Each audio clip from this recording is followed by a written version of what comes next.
Rënja e lindjeve në Shqipëri po reflektohet edhe në tregun e produkteve për foshnja.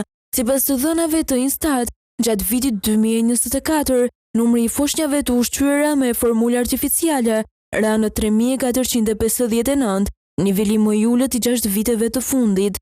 Në të njëjtën kohë ul edhe numri i foshnjave që ushqehen vetëm me gjë, duke treguar se rënja lidhet kryesisht me paksimin e lindjeve dhe jo me ndryshimin e mënyrës së ushqyerjes.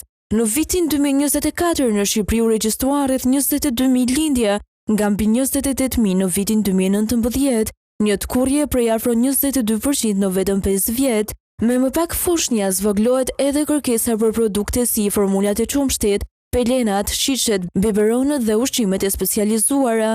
Formula e qumshtit mbetet ndër shpenzimet më të mëdha për familjet.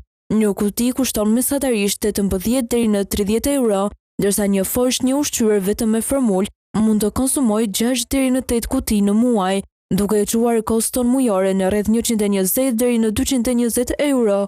Për formulat speciale, shpenzimet mund të jenë edhe më të larta.